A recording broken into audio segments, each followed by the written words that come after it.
Hi everyone. It's Promise Odera again. Um, First thing I want to say this and get it out of the way.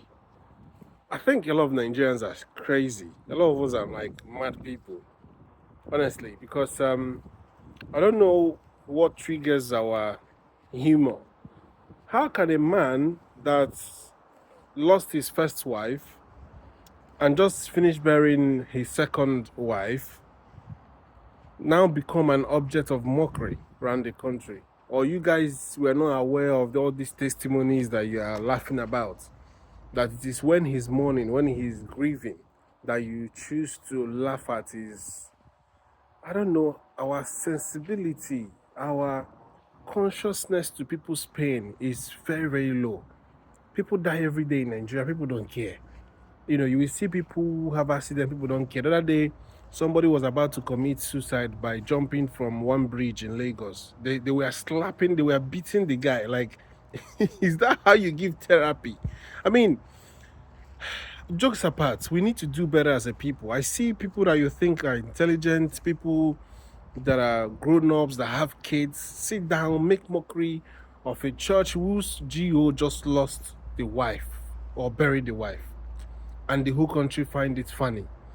Anyway, tomorrow you say, did God curse Nigeria? God bless Nigeria, all this nonsense. But you guys will be doing things that you know is against God's, way of doing things. Because remember in the Bible, Elijah caused an animal to come out and eat up children that were laughing at him and calling him a bald-headed man. So you have to be careful. You can't just make him mockery of a man of God, especially if you're not the one that called him. Just don't make mockery. If people come to give weird testimonies, so be it. That's their personal encounters, that's their personal stories. If you're not there to verify, you just let it be. You can't just be making mockery to a man that is in the middle of mourning, that is in the middle of grief. In the middle of grief, the Bible says, mourn with those that mourn, celebrate with those that celebrate. Anyway, that said, that's not what I came here to say. So I've been listening to this governor of Zamfara State, the PDP governor of Zamfara State. So I think I want to give an appreciation to few governors that are doing well in Nigeria. You criticize people when they are not doing well, but when people are doing well, you have to recognize them. You find out that the mental shift of Nigerians in terms of selection, even from the party level. Now, parties are very selective in who they bring out for governorship as governorship candidates, because they now know that Nigerians are not so daft. They're not so stupid to be just going with any non-entity they bring forward. So now you see that professors are becoming governors, pastors are becoming governors, intellectuals, bankers are becoming governors.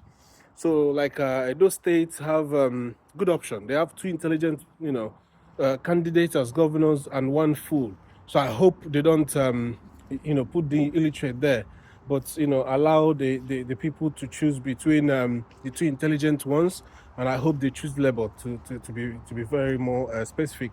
Now, this governor of Zamfara State, Governor Dauda Rawal, has been saying how much he made only 4 million naira in the purse of the whole state and how much he has done. He even showed some pictures of what Zamfara State looks right now, looks like right now on Arise TV. And we have to applaud men and governors like that. We need to applaud Zamfara State. In fact, it looks like a competition, between Alex Otti of Abia State, Governor Peter Mbah of my state, Enugu State, and this governor of Zamfara State. You will find out that you might not easily give it to Abia State. You might not easily give it to even Peter Mbah. Everybody is fighting to be the best governor. Let's say during APC you had during Buhari you had Dave Umahi of Ebony State doing well, and you had a PDP, Wike when he was in River State. But right now, PDP and LP are showing other governors how to do it. I don't think I can find one single APC governor. Maybe Sanwo-Olu. Okay, let's give Sanwo-Olu that he's trying, or Ayo Makinde. But to be fair, we can't give these people any flowers when we compare what they are doing with what the likes of Governor Dauda Rawal is doing, because he said they even asked him, how are you able to do all these things? And he said, from the same allocation. So some governors will come, and that's why even Peter Mbah in Enugu State, people ask, okay, what was the former governor doing then? What was Buruburu doing? So you see, it is very, very important that people realize that depending on who you put in power, they can tell you that the whole money is finished. Look at Soludo telling us there is no money in, that FAAC has not given any oil money. The oil money is finished. Okay, who asked you? Who asked you if the whole money has finished? Are you getting FAAC allocation or not? You see, we need to appreciate people like Ngozi Okonji-Iweala. We have to appreciate people like Mrs Ngozi Okonji-Iweala, because what she advised Buhari to do is what is helping Nigerians to know that these governors are sitting on billions monthly. Ngozi Okonji-Iweala has said that she's the one that advised Buhari as the president then to make this FAAC allocation transparent. Tell the people how much their government is getting, so that the people can hold these governors accountable. And that's what is happening. And since we know that Enugu State is getting, excess of 10 billion or so, some of these states are, although the whole South is, if you put them together, they cannot match what Lagos and Delta and Rivers are getting. But at least these monies can do stuff. So when you see Peter Mbah working, you won't be surprised. Plus the IGR, Governor Dauda Rawal said, that he's increased the IGR of Zamfara from about 90 million to 1.something billion. That's what we want to hear. These people can make these states viable, make these states good if they really want to work. It's not just the roads. You have to think long term. Think about schools. We have the capacity to bring back. Remember, I didn't say start it. It has been there before. Bring back water. I finished speaking to a friend. I remember in Onitsha when we used to have water running in Onitsha. Soludo should look into working in water works. Let water start running again. There's no point telling us oil money has finished. Whether oil money finishes or not, are you not getting money from customs? Are you not getting? Nigeria has a lot of places they got money. They get money from different angles. Are you getting FAAC allocation or not? Is the trailers of rice and fertilizers that the president have been releasing and federal government have releasing, or the ones that are coming in from UAE, from China and other places as a means of help for, though that would be most especially for the flood victims in Borno, where there was flooding or so. That would be more to that part of the country. But at the same time, there has been things given to states. There have been allocations, extra money given. You wouldn't say you will not be receiving those things. So there's no point coming to tell people, your money has finished. Okay, money has not finished. Onitsha needs to be developed. Anambra State needs to be developed. Enugu State needs more work. We need to develop these states. All the time we focus on Tinubu. Yes, there are things that federal have to do. The other time, Minister of Works, Dave Umahi, came out and said there's no more money. Yeah? The federal government said there's no more money for any work. They no money for any more capital work in Nigeria. They have now focused, Minister of Work have focused all their energy to that Lagos Calabar road. No other work is going on in Nigeria. We have to do better. We have to do better. Nigeria is for everybody. It's for our children. All these things that we are running from one. Look at Tinubu going to London to go and use. You use France hospital. You use London hospital. Your first president have used Saudi Arabia. Used UK. When is he going to stop, for crying out loud? Let everybody come out together, put hands together, and develop Nigeria. We have the brains. Chinua Achebe said that the biggest resource we have in Nigeria is not even the natural resource, it's the human resource, it's the people, the intelligent people that are from Nigeria. Let us solve this problem. Let us come together and look at Nigeria as a project that we can all solve and stop all this still I still, shop I shop mentality.